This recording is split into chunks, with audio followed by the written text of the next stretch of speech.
kaza kaza sai a buɗe kunne a ji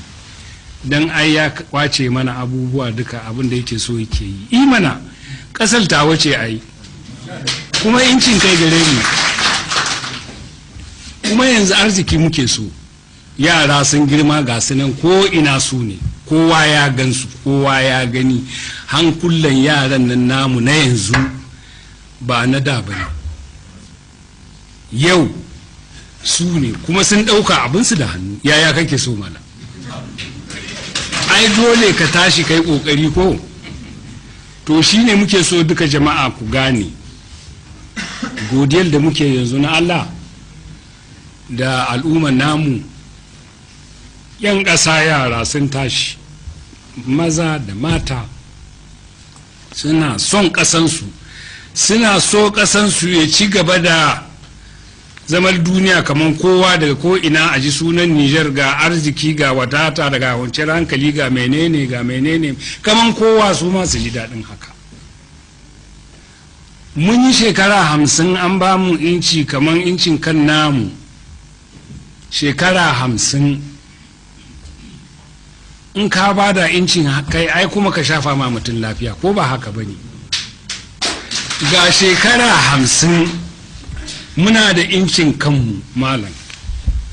kuma ban ma iya mai komi ma biya ko menene za ka yi sai an ce maka kai ba haka ba ne haka za ka yi shi wannan incin kai ne ko dai wayo ne takarda kawai an ka ba mu ga maganan namu mai sauki ne to in gaskiya ne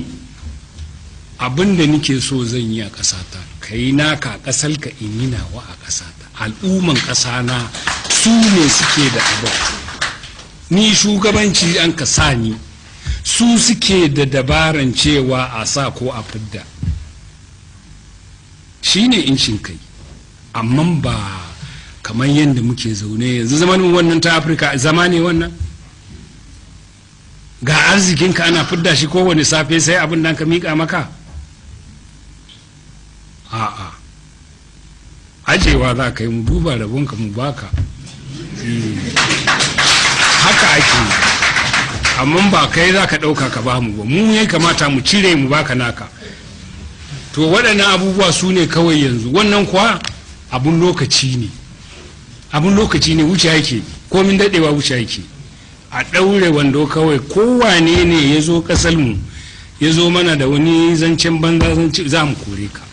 ka yi tafiyarka ƙasarmu kuma abin da muke so a ƙasarmu shi za mu muna da incin kan namu don mun shiga wato a cikin